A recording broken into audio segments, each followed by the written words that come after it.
Прашањето е дали воопшто може да зборуваме за постоење на организирано општество или е просто некаков конгломерат, некаква збирштина од парцијални групи со своји интереси. Тој е етнички паралелизам во изборните кампањи.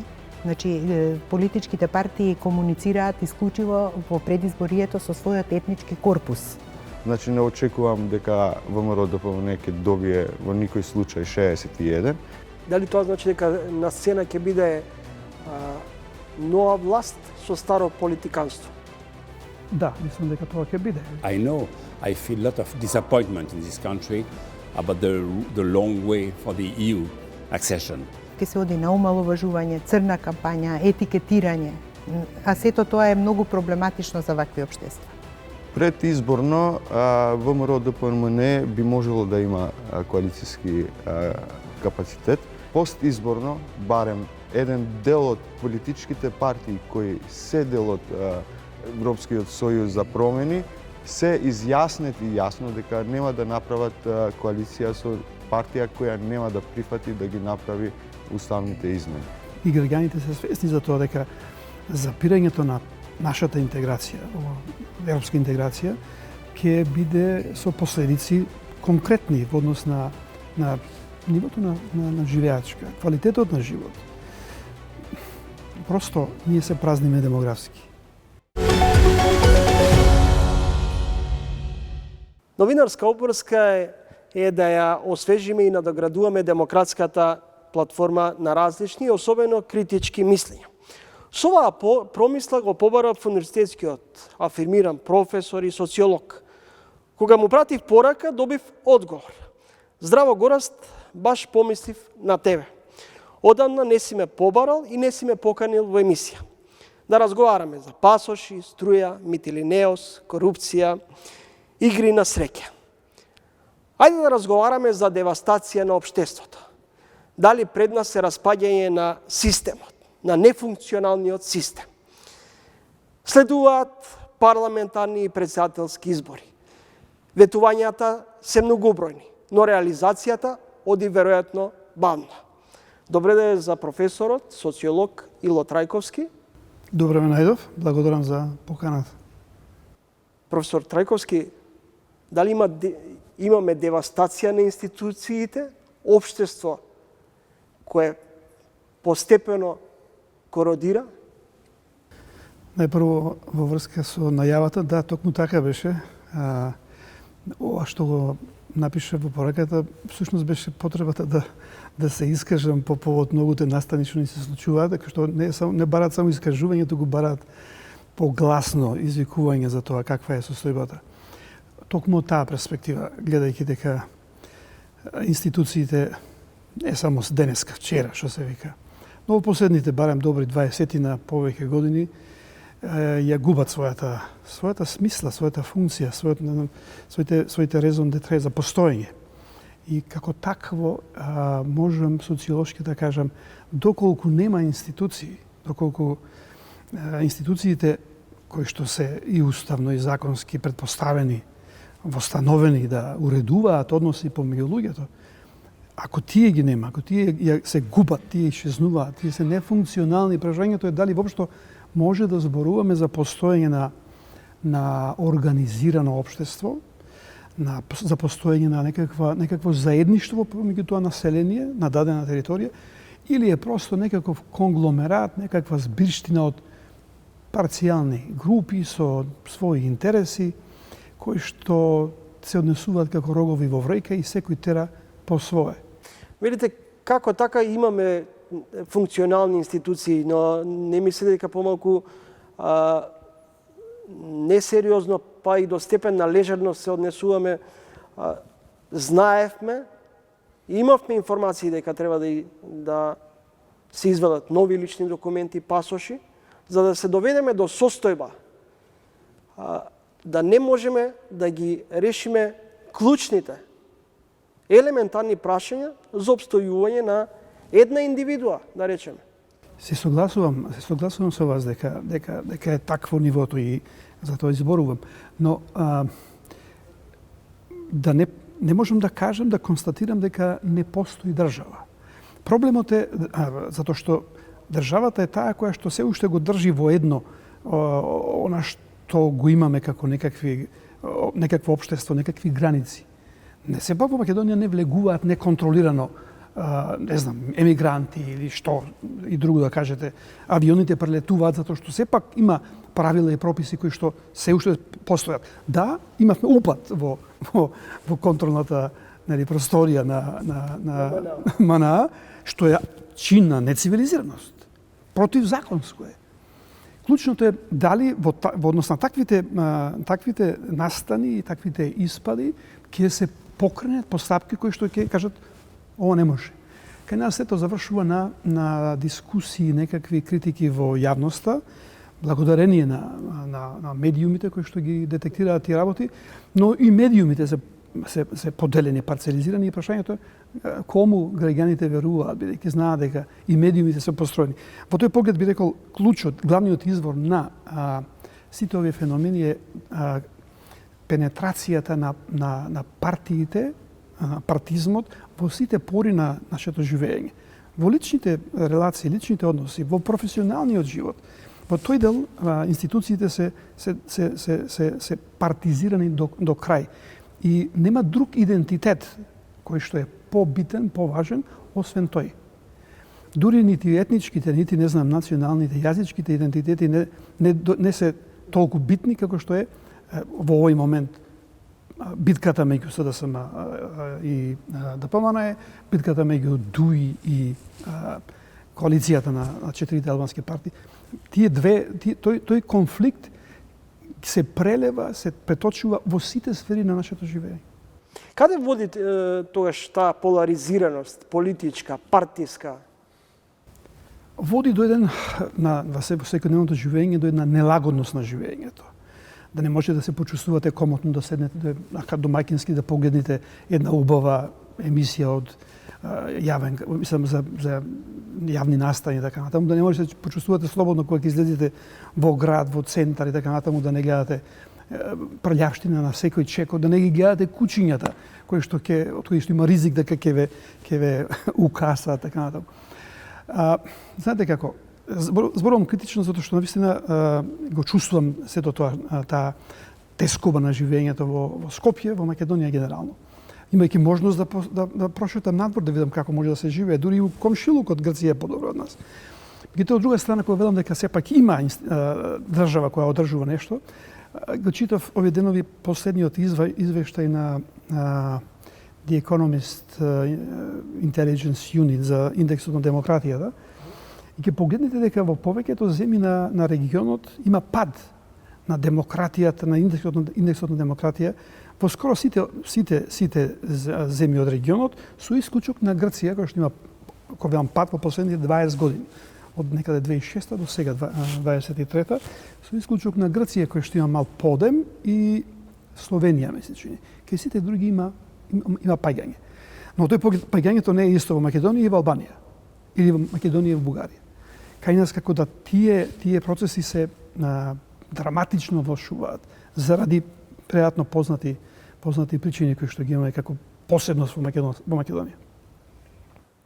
Месецов излезе од печат книга од статии на Петар Гошев под наслов Епидемија на лагата. Колку таа лагата е основана на политичка понуда и конфликтност? Да, една од манифестациите на таа нецивилизираност е и оваа форма на лагата, на манипулацијата, генерално. Ама знаете како, нам ни се поместени критериумите за тоа што е нормално. Што е нормално? Кој човек, која единка, со какви своји постигања може да очекуваме разумно дека ќе биде валоризирана општествено, јавно. Ќе биде, не знам, ставена на некоја позиција, функција во институциите од кои што очекуваме дека ќе функционираат.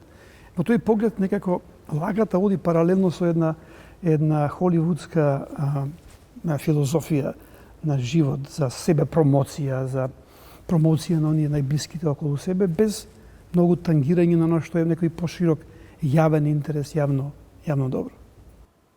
Се почесто, се погласно се зборува за корупција. Дали сме во виорот на новиот грабеж, без усул, без никаква одговорност? Зошто одговорноста стана мисловна именка? Нема одговорност. Одговорноста е само пред конкретни личности, а не пред јавноста, пред институциите. И институциите кои што треба да покренат одговорност во конкретни случаи. Има случаи погледнете каква е довербата во правосудниот систем, иако мислам дека добар дел од таа недоверба е вештачка, артифицијална. Правосудството генерално како институција која што треба да го обезбеди она што велам. Правото во модерните општества е лепилото што ги интегрира луѓето, со групите, со различни интереси. Нашиот проблем е всушност во тоа што правосудниот систем функционира слабо, лошо и не ја врши функцијата за која што е тука. Меѓутоа, делумно од таа слика која што имаме за правосудниот систем се создава и од центри на моќ, сега можеби тоа стар израз, но де факто е така за да се што посилно подкопаат тие институции, за да може со нив полесно да се насочува нивната работа. Иначе имаме застарување на случаи, донесување на закони кои што беа последно скоро време донесени за да се овозможи застарување на случаите, ма тоа не го прават обичните луѓе, го прават политичките елити, се разбира во дослуг со други структури кои што во тоа имаат интерес, имаат и како да кажам сметка да така функционираат институциите. Гледате тренинг со говорник во ово издание на емисијата, универзитетскиот професор, социологот Ило Трајковски. Професор Трајковски, зошто сме некадарни сами да ги решаваме проблемите, па најчесто бараме меѓународна помош од надвор? Па не знам дали само ние ја бараме или пак кога ќе не видат нашите така наречени стратешки партнери дека се тетеравиме па да ни помогнат да се одржиме, прискокнуваат во помош. Кога велам дека се уште има држава во Македонија, меѓу другото сум многу свесен дека таа ја има и таква каква што е, со сето наше незадоволство, заради тоа што не може да се дозволи распагање комплетно на државата Република Македонија, затоа што тоа би предизвикало вакуум простор во однос на населението и територијата и тогаш тоа значи повик за соседните држави. Ама тоа е од аспект на геостратешки интерес на меѓународните партнери. Апсолутно, ама тоа ние сме мало општество кое чисто состојби, но и не знам промени во голема мерка зависат од тие геостратешки, геополитички релации и односи. Така да некако се формира менталитет, особено кај дел од политичката елита во Македонија, ќе нагласам по однос на кај СДСМ особено, дека секогаш ни треба и јавно беше промовирано од мои колеги, професори на правен факултет, па министри, дека ако не се странците, без тоа ние ќе се испотепаме и ќе се не знам што ќе направиме. Така да има дел од нашиот ментален склоп, формирањето како луѓе, особено кај политичарите, дека секогаш некој од надвор ќе треба да ни ги поставува работите. При тоа не сакам да запоставам фактот дека македонското општество е по многу линии зафатено со структури од околните држави, па и странски држави. Така да во тој поглед се што ни се случува, добар дел од што ни се случува е резултат на таквите мешања, односно интервенции од надвор. Дел за наше добро, дел заради доброто на оние кои што го прават тоа, заради тоа што не сме сами. Не сме сами, не можеме да бидеме, не оставаат сами, и колку да сакаме да бидеме сами, не оставаат. Дел од нашите, да речем, цената која што ја плативме за влезот во НАТО е наша цена, така? Ама е цена која што на некој начин се валоризира со тоа што стануваме дел од таа структура, затоа што интересите глобални се помокни од нашите интереси и потреби. Професор Трајковски, минатата година или најчесто еднаш во годината секогаш сте гостин во тренинг. Минатата година кога се видовме ми подаривте 2 книги политичка социологија. Од политичко-социолошки аспект изразивте помалку загриженост за проектот Чебре. Овие денови се зборува за грчката инвестиција Михилинеос. Од една страна сакаме капитални инвестиции, да се инвестира во државата, да се гради, да се инвестира, а од друга страна гледаме со доза на резерва. Дали фактот што на вакви големи проекти, капитални, дали со обидот да прибереме или да привлечеме странски инвестиции, секогаш се гледа низ диоптријата за можна корупција? Апсолутно. Се сеќавам на последното гостување и загриженоста не само во однос на овој проект за Чебрен, туку и генерално како ќе се развиваат работите во Европа заради војната во Украина и така натаму. Во тој поглед овие проекти се дефинитивно поврзани со целата таа состојба која што имаме, недовербата која што постои помеѓу политичките партии, стравот и не само стравот, реалноста од корупција. Пропадна проект. Јас не сум експерт од таа област, но сум упатен во, бидејќи технологијата, развојот не оди без овие општествени релации и односи помеѓу луѓето, кои што се клучни за разбирање зошто пропадна Чепрен или зошто не е реализиран Чепрен толку децении наназад. Зошто Македонија со децении наназад не успеала да донесе гасовод во Македонија. Тоа не е заради тоа што немало технолошки можности или луѓе што знаат што значи тоа, кои се бенефитите на донесувањето на природниот газ во Македонија, да може да се користи. Но политичките теми, релации и односи ги блокирале тие проекти. Зошто се гледа низ окото на распродажба на националното богатство? Знаете што, велам, не сум експерт во тој дел, ги читам анализите што ги даваат луѓе кои што знам дека се упатени во тоа и ми се чинат верни. Ако државата дава 50 милиона, сега нема, велам, ризик да ја злоупотребам позицијата на професор, па да кажувам работи кои што не ги знам. 50 милиони на Митилинеус во ситуација, не знам, реалните трошоци на истиот ќе бидат покриени со камати, зошто државата да не го направи тоа? Ние кон државата губиме довера комплетно, затоа што тој дел од тој така начин неолиберален проект, ништо што е државно, јавно не треба да остане, се треба да се приватизира. Во ред. И тој дел, таа е доминантната парадигма на современото живење, меѓутоа тоа не треба да оди на штета на така наречените национални интереси. Затоа што има ресурси кои што се исклучително важни. Инвестициите кои што ги имаме во Македонија, кои што се капитални, секогаш доаѓаат или од Турција, доаѓаат или од Грција, доаѓаат од некоја од соседните земји. Кои се нашите стратешки, големи инвестиции во тие земји? Така да и од таа страна треба да ги гледаме работите. Баш ка што овој конкретен проект беше донесуван така некако на брзина и во една ситуација кога се спремаме за избори, така да и тогаш се прашувате чеки сега што е во тој момент клучното да се донеси, а чекало толку многу време. Професор Трајковски, влегуваме во изборна кампања, пред нас се двојни председателски парламентарни избори, иако официјално кампањата се уште не е започната, се насетува веќе една поделба меѓу и партиите, а и обид и граѓаните да се поделат.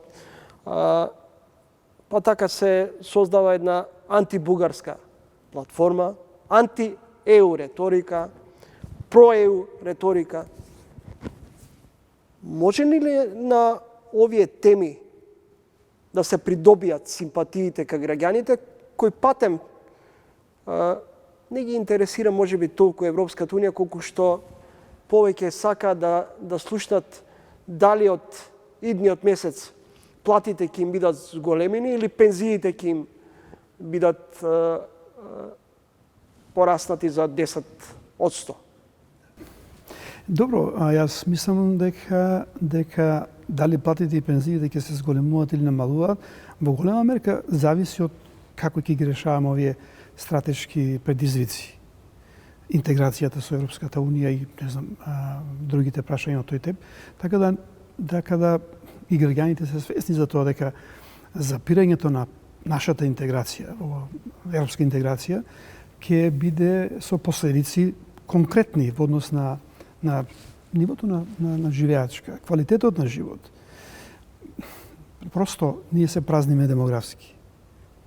Мислам дека генерално изборите се многу важни и веројатно секој од нас треба да направи напори да тие поминат на цивилизиран начин, без инциденти, невозможни инциденти, да нема, да речеме, жртви, затоа што влоговите им се прилично големи и на едните и на другите, и тоа на некој начин ќе го определи натамошниот развој на страните во Македонија. Последните истражувања на јавното мислење покажуваат одредени индици што ќе се случува, како ќе се случува, така да не е неважно како ќе се добие резултатот од изборите, за тоа доколку има, да речем, пофлагрантни појави, тоа дополнително ќе го доведе во прашање легитимитетот на властите кои што ќе треба понатаму да после тоа да стапат на сцена. Една ваша констатација ми остави впечаток. Избори без избор. Добро, може би бев малку престрог во тој дел, ама така ми се чини. Значи, изборот е главно така како што го гледаме сега. Гледате делот на македонскиот политички блок, главните остануваат овие две партии, се појавува респектибилна политичка структура во името на левица и сфрлаат кандидат кој што е познат интелектуалец. Меѓутоа и понатаму дискусиите се во таа смисла, велам, без избор, дали ќе одиме кон Европа, дали ќе бидеме со НАТО, дали ќе правиме уставни измени или нема правиме. Во тој поглед јас мислам да ние немаме избор. Во НАТО сме и не можеме да излеземе туку така, затоа што цената која плативме е голема. Европската унија не може да кажеме не одиме понатаму, кога нашите луѓе заминуваат во Европа. Проблемот со пасошите кои што го споменавте не тангира толку многу затоа што нема да патуваме во Русија или во Бугарија, туку не тангира затоа што не можеме да патуваме кон Западна Европа, кон Европа да патуваме. Во тој поглед сметам дека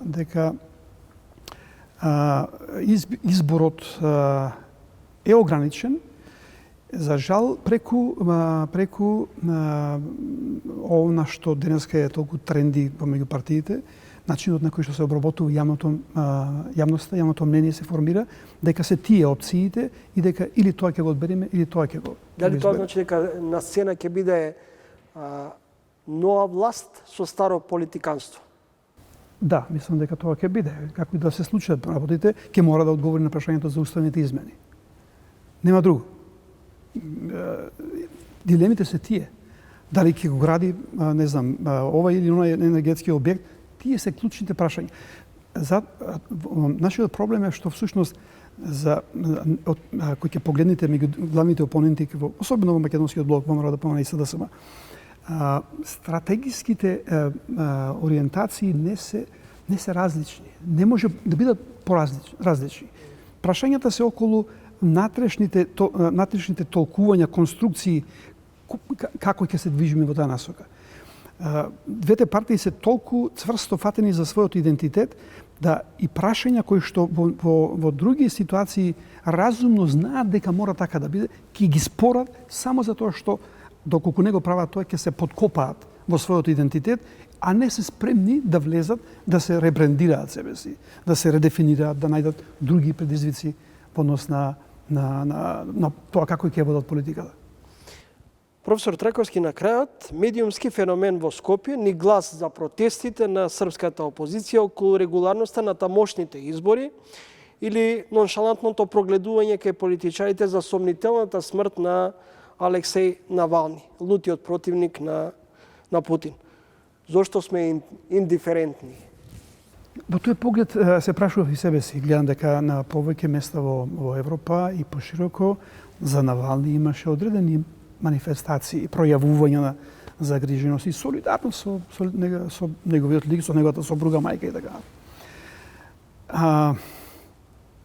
Исто така и во однос на изборите во Србија. Ама тоа пак ќе дојде дека добар дел од јавноста, односно креаторите на јавното мнение во Македонија се како марионетки.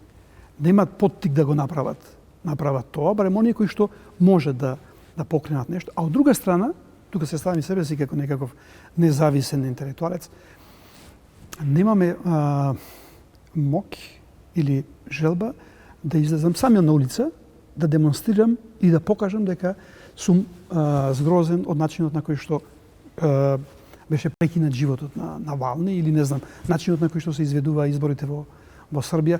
Имаме конкретни извештаи од многу релевантни мониторинг мисии за Србија, од Советна Европа исто така, Европската унија се чини така нешто, кој што јасно покажува што се случувало. Но од тој поглед немаме реакции. Велам, тука не се изземам ни себе си од одговорност дека но еве, го кажувам тоа што го мислам. Професор Трајковски, можеби ќе звучам вулгарно, дали интелектуалците тогаш кај нас се безгласна буква или политичките елити не ве фермаат или само бараат од вас мислење во оној момент кога ќе бидат потреба од вас? Не фермаат, толку што сме инструментални. Кога велам дека партиите се имаат пенетрирани во сите сфери на системот, на функционирањето, тоа вклучува и, ако сакате, академијата, академскиот свет, не само универзитетот. Самата ману е директно под влијание и самата инструментализирана. Слушам денови дека има закон, кој што онака инкогнито, можеби ќе се огрешам, е пуштен во владините процедури за покачување на хонорарите на академиците, не знам на која сума. Тоа така води без да се промисли, да се трае транспарентност во јавност и така натаму. А тоа се, да кажете, примерот за интелектуалците. Благодарам за интервјуто. Благодарам за поканата, со задоволство. Следете интервју со универзитетскиот професор, социологот од Филозофскиот факултет Ило Трајковски. Следете. По етикетирањата заканите обидите за дискредитација на некои медиуми. Екс-премиерот и лидер на СДСМ Димитар Ковачевски се извини. По низата реакции на еснавските здруженија, Ковачевски сватил дека направил грешка. Но дали неговите тонови, реакции се само навестување каква изборна кампања не очекува? Во ово издание на Трилинг соговорник е универзитетскиот професор од Правниот факултет Јасна Бачовска. Професор Бачовска, дали овој повишен тон од поранешниот премиер и лидер на СДСМ, на владеачката партија, е своевидно обид за дискредитација на медиумите, омаловажување на седмата сила? Па не знам дали можам да го дефинирам така како обид и омаловажување, меѓутоа можам апсолутно да го протолкувам како едно големо невнимание во односот кон медиумите и недобро сватеното значење на медиумите за едно не само демократско, туку и функционално современо општество. И мислам дека тоа веројатно е проблем на политичкото образование на господинот Ковачевски. Ковачевски, кој претендира да биде повторно премиер, не навраќа деновиве на времето како било во мандатот на ВМРО ДПМН и Никола Груевски. И при тоа јавноста ја замајала со тезата на нови поделби на про и анти-ЕУ. Каде води оваа политика? На нови поделби? Па тие нови поделби кои што ги гледаме во наративите или во политичката реторика оди кон едно дискредитирање и, како да ви кажам, градење на еден негативен имидж на државата, но и на македонското општество и фактички сето тоа нас ни одмага на патот кон европските интеграции. Води кон тоа да дипломатите, но и луѓето кои што треба да ни помогнат во тој процес, имаат една комплетно негативна слика за македонското општество. Ова е длабоко политиколошко прашање, меѓутоа е проблем нели на сваќањето, пак ќе речам, на политичкото образование и начинот на кој што се води политиката од страна на нашите политичари. Каква изборна кампања не очекува во наредниот период? Пак, еве сега кога ќе зборуваме за изборната кампања, таа веќе мислам дека сме веќе подолго време, неколку месеци во една предизборна кампања и можеме да го видиме и да го насетиме каков ќе биде курсот во изборната кампања кога таа официјално ќе започне. Прво да кажам дека јас не очекувам некоја многу различна изборна кампања од сите оние кампањи кои што ги имаме досега, просто од причина што во таа политичка кампања ги имаме истите актери, немаме некои нови свежи профили кои што ќе влезат во изборната кампања. Значи како и за парламентарните, но и за председателските избори веќе ги имаме луѓето кои што веќе и биле, нели, кандидати за одредени политички позиции, така што наративот е познат.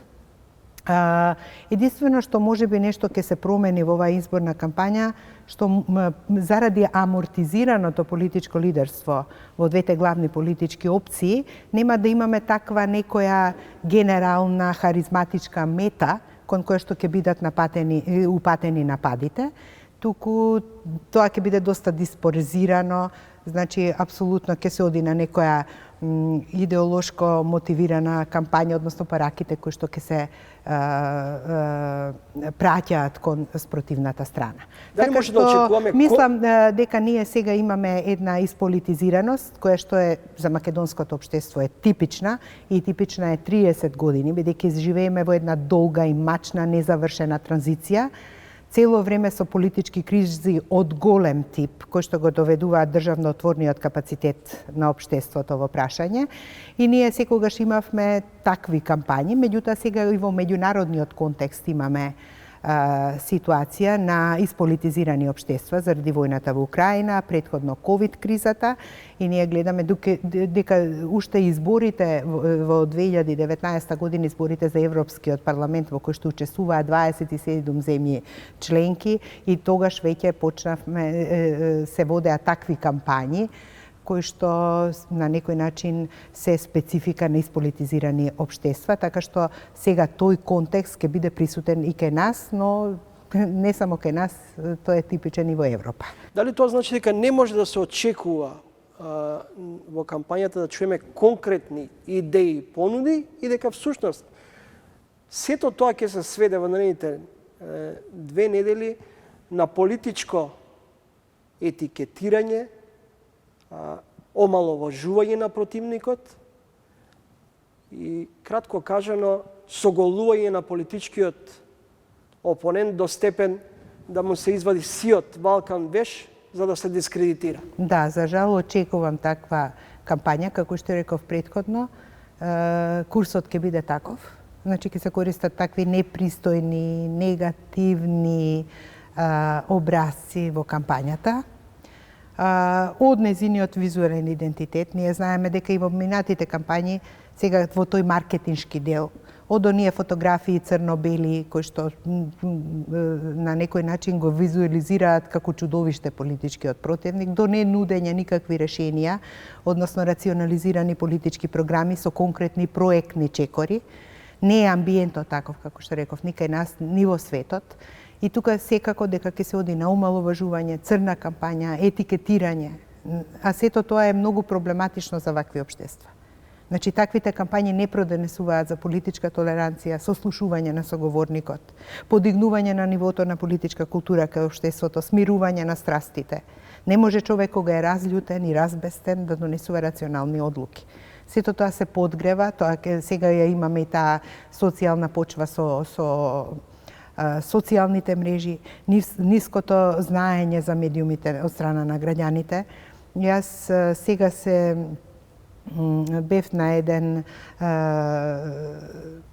како да кажам, семинар, средба на медиумските експерти од регионот заедно со студенти во Албанија, и таму бевме соочени со една анкета за јавното мислење во Србија.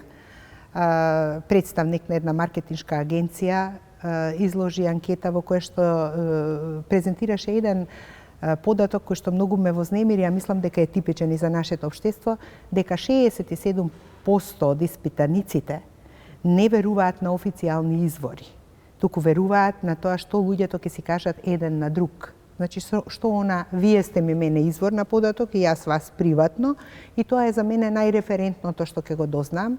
Значи, една таква социјална клима е многу добра клима за теории на заговор, недоверба, непроверени податоци и така натаму. И за жал сега извор на таквите завери се официјалните лица, политичарите.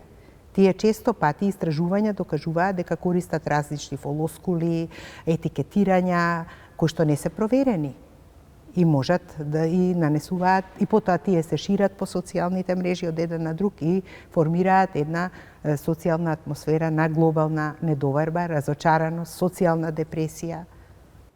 Професор Бачовска, дали играњето на национал-патриотската карта и на етничкиот дискурс може да придонесе во создавање или придобивање на поддршка кај граѓаните? Па да, за жал да. Тоа е играње на емоциите и го знаеме нашиот генерален општествен проблем, кој што резултираше во 2001 година и со војна помеѓу двете етнички заедници во Македонија, и за жал се уште се игра на таа карта, а и тој е етнички паралелизам во изборните кампањи. Значи, политичките партии комуницираат исклучиво во предизборието со својот етнички корпус.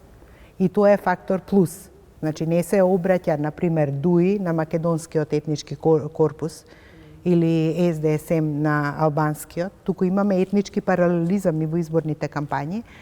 Автоматски тоа исто така значи дека играме на национална основа и особено во оној дисперзиран, дивузен, невидлив дел. Декларативно политичарите се за интеграција, а во оној друг дел на флиртување со граѓаните, ни социјални мрежи, ни скриени профили, ни ботови, тролови, апсолутно се подгрева тоа меѓуетничка нетрпеливост и играње со националните чувства. За жал, се уште тоа е еден од главните адути за добивање на симпатии кај собственото гласачко тело. Кога сме кај билдањето на националните чувства и создавањето на обид за нови поделби кај граѓаните, а во пресред на изгласувањето или потребата за спроведување на уставните промени, колку ова прашање може да создаде или да допринесе во однос на присвојувањето или придобивањето на поддршката на едната или другата политичка партија? Па апсолутно ова прашање ќе се артикулира. Дури пред некој ден ДУИ партијата главно го најави својот политички курс дека по победата на изборите една од главните задачи и прашања ќе бидат уставните измени како еден од условите за интегрирање на земјата во Европската унија, односно за влез.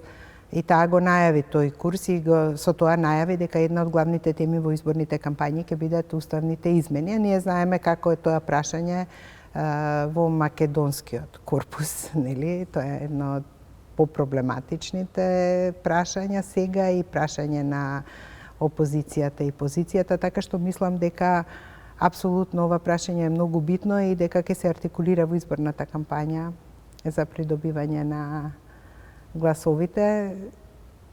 Сега не знам како ќе биде однесувањето на прашањето од страна на најголемата за сега опозициона партија ВМРО ДПМН по прашањето на уставните измени, со оглед на тоа што таа партија исто така е декларирана на патот кон членство на ЕУ и европски интеграции. Што е очекува? Како ќе се снајдат како партија во однос на здобивањето на симпатии кај граѓаните? За жал е ова едно од прашањата кое што еден од факторите за подигнувањето на нивото на евроскептицизмот, во македонското општество. Како ја гледате улогата на медиумите во изборната кампања? Па медиумите, јас би сакала тие да се поодговорни, да имаат поголема општествена одговорност, но политичката поларизација на медиумите исто тука ќе одиграат голема, мислам, очекувам сепак негативна улога, затоа што знаеме дека нашите медиуми, овие националните медиуми, се длабоко политички поларизирани. Едните се од едната страна, другите се од друга страна.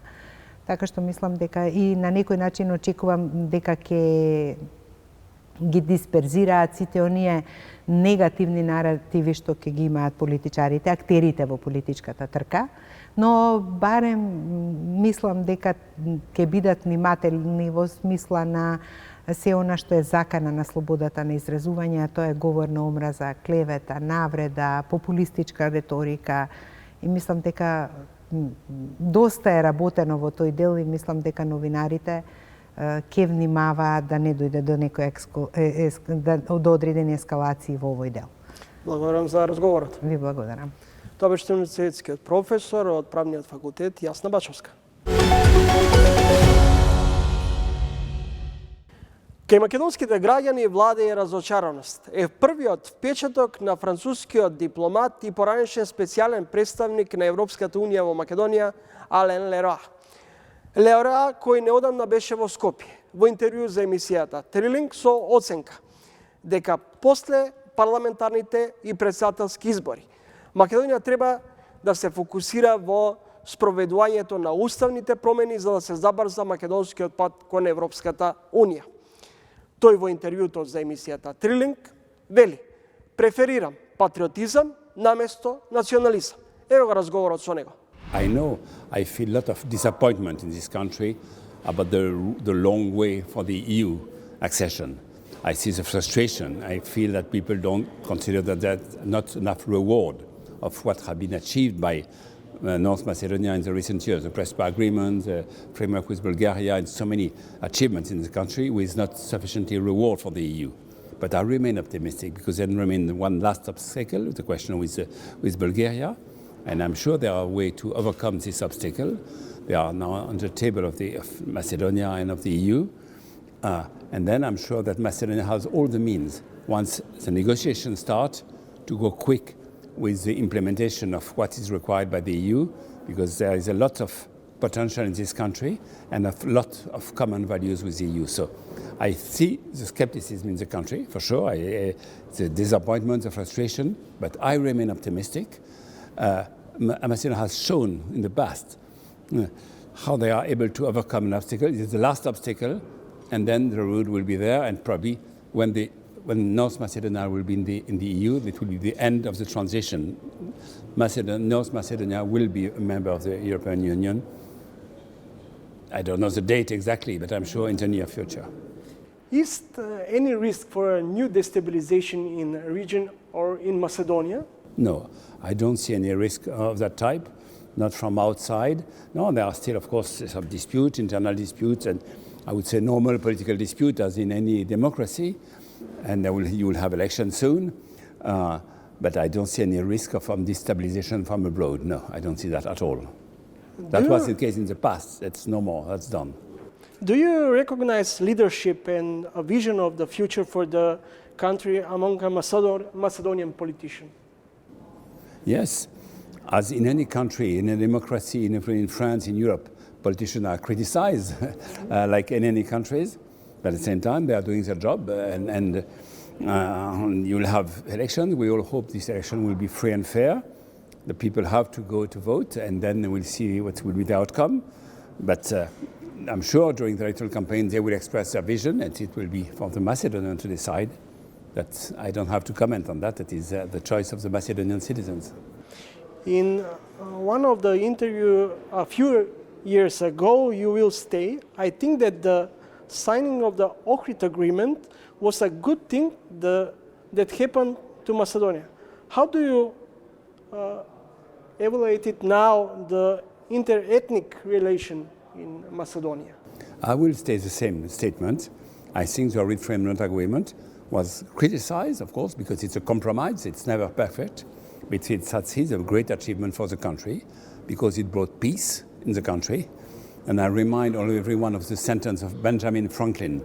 He said, there was never a good war and there was never a bad peace. It means, thanks to the agreement, you avoided what could have been a bloody war since 20 years ago.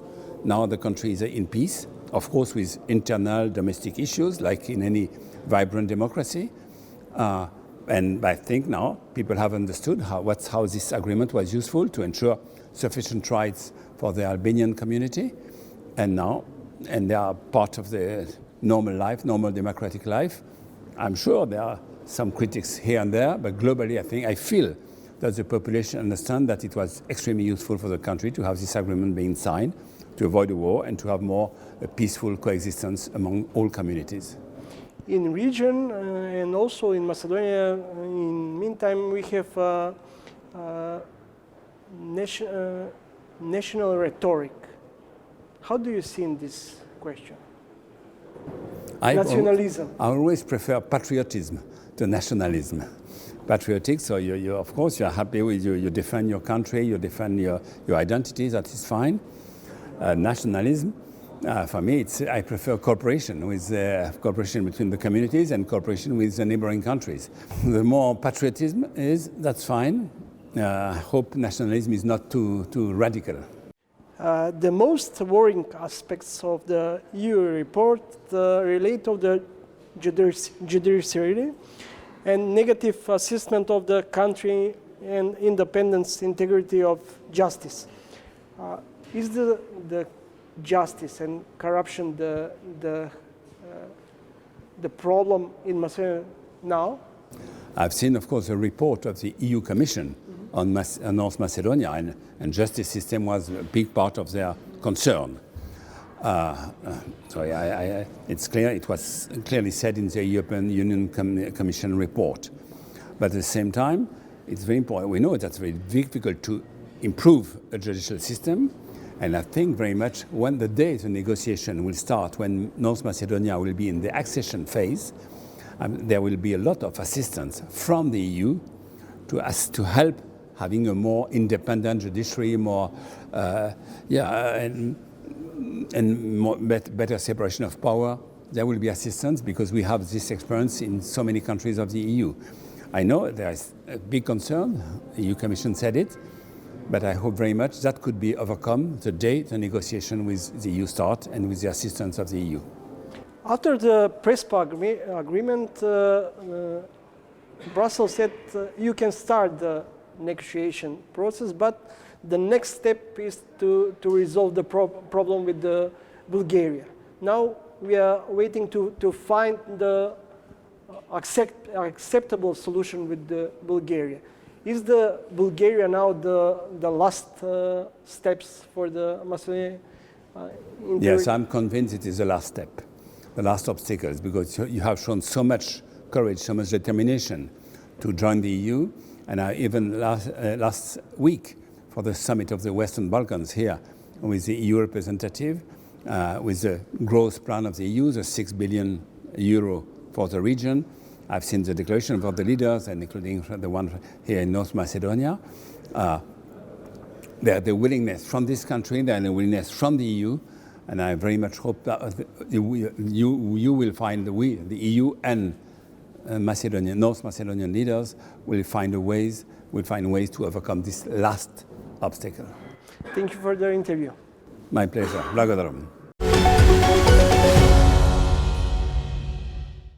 Иако официјално изборната кампања не е започната, веќе на сцена се дисонантни тонови, меѓусебни политички партиски обвинувања. Во овој издание на Тренинг следен соговорник е Сефер Селими од Демократска лабораторија. Господин Селими, кои теми ќе доминираат во изборната кампања? Популизам, национализам, прикриен со патриотизам?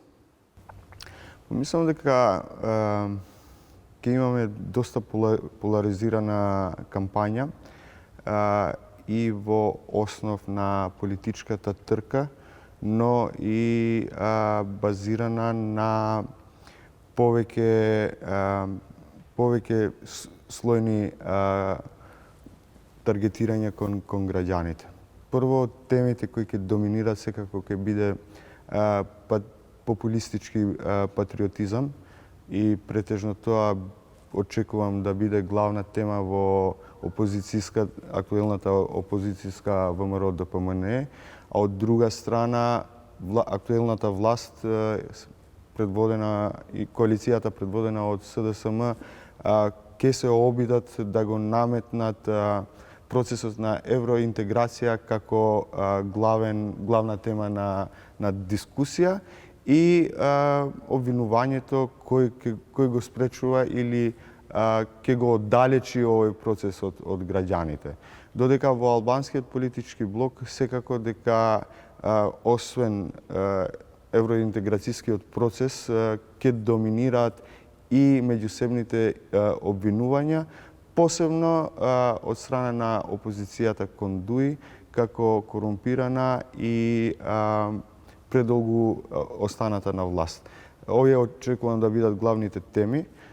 Секако дека треба да се има и предвид дека во Македонија подолго време, посебно после 2016 има силна и присутна пропаганда од трети земји надвор од Европска Унија, кои се заинтересирани ова поларизација во општеството да остане, со можност да се продлабочи и граѓаните да бидат манипулирани.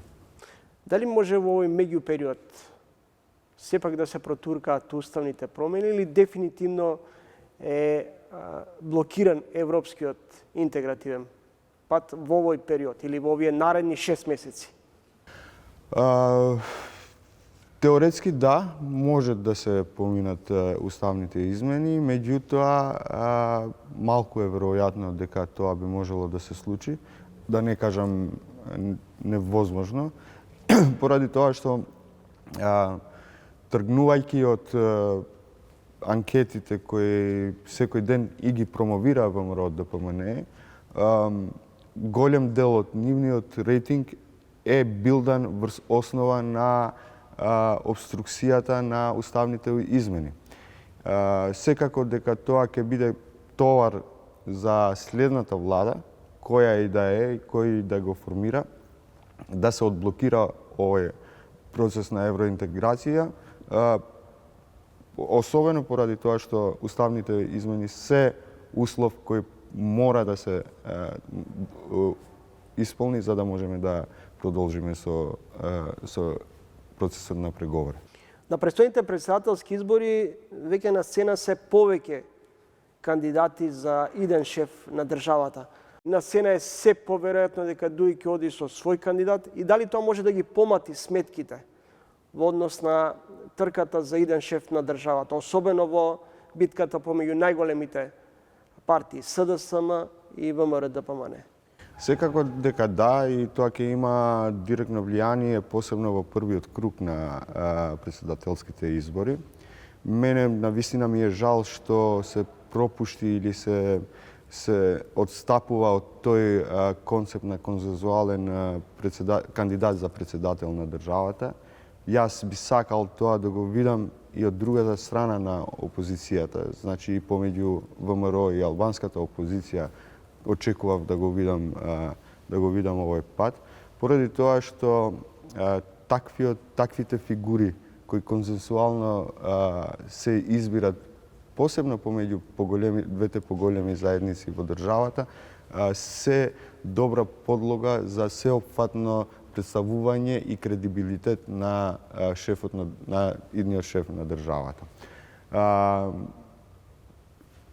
Што се однесува до сега не ги знаеме се уште кои ќе бидат дефинитивно кандидатите за претседател, но се очекува или е најавено дека и ДУИ ќе настапува со свој претседателски кандидат за претседател и тоа во албанскиот политички блок значи повеќе на некој начин мерење на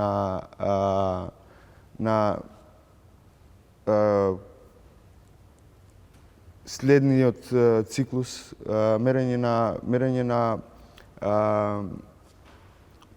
расположението кај гласачите и на некој вид анкета за престојните парламентарни избори и мислам дека овој пат ќе биде жестока и сериозна трка за да се покаже кој е во pole position за парламентарните. Додека во македонскиот блок, каде што трката е сериозна и веројатноста е дека идниот шеф од државата ќе биде кандидат од една од овие две поголеми политички партии, тоа има сериозни импликации не само за следните парламентарни избори, туку и за вториот круг, каде што разликата, ако не е голема помеѓу двете, ќе треба да се кројат коалиции, ќе треба да се направат одредени отстапки, за да може да се придобиват гласовите и на албанците, но и на другите помали заедници. Селими, како се наближуваат изборите, зачестија и анкетите. Според опипување на пулсот и кај расположението кај граѓаните, низ анкети покажуваат дека ВМРО-ДПМН е во предност. Дали тоа значи дека ВМРО-ДПМН безусловно ќе успее да формира идната влада, или сепак евентуалното окрупнување или предизборна коалиција меѓу СДСМ, ДОИ може да ги помати сметките околу убеденоста на Мицковски и ВМРО-ДПМН дека ќе формираат идната македонска влада? Видите, во овој период секако дека секоја политичка партија си прави своји анкети и тие анкети се лиферуваат во јавноста по потреба и секогаш се селективни кога им одат во прилог на одредените политички партии. Тука ни фалат... Дали тоа значи дека имате резерва околу релевантноста на анкетите? Секако дека да, поради тоа што тие се нарачани анкети од страна на политичките партии. И често пати тие се објавуваат за селективно и кога им идат на прилог на тие политички партии. ВМРО после 7 години и пол владење е нормално да се очекува дека опозицијската политичка опција би имало предност. Колку е таа предност, јас не би дозволил на себе да предвидувам дека би можело да биде во таа позиција дека ќе формира сама влада. Значи не очекувам дека ВМРО-ДПМН ќе добие во никој случај 61. Другите математики после се многу покомплицирани. Каков е коалицијскиот капацитет на ВМРО-ДПМН во услови кога вела дека не би прифатиле или во вакви околности не би гласале за уставни промени, наспроти ставовите на најголемиот дел од партиите како ДУИ, Алтернатива или Алијанса на албанците, кои стриктно велат дека европската перспектива треба да ни биде приоритет и затоа е потребно брзо да се спроведат и уставните промени. Предизборно ВМРО-ДПМН би можело да има коалицијски капацитет и тоа го викам пошто се чувствува дека има некоја координација помеѓу ВМРО и албанската опозиција. И во ставови, и во настапи, и така натаму, и така натаму. Но постизборно, барем еден дел од политичките партии кои се дел од Европскиот сојуз за промени, се изјаснети јасно дека нема да направат коалиција со партија која нема да прифати да ги направи уставните измени. Што подразбира дека автоматски го намалува или го уништува капацитетот на ВМРО-ДПМН да скрои владино мнозинство, ако не отстапува од ставот дека нема да направи уставни измени. Но во секој случај, како и да биде следната влада, како и да се скрои тоа мнозинство, ние нема да можеме да бегаме од прашањето за уставни измени и нема да можеме да имаме ниту стабилен економски развој, ниту интернационална промоција и учество на државата. Дури би се створиле услови некои од работите кои се веќе надминати да ни се враќат пак и да почнуваат тие не велам дека тоа би се случило веднаш, но со тек на време недостатокот на јасна перспектива за интеграција во Европска Унија би креирало услови за враќање на поголема поларизација, меѓуетнички, меѓупартиски,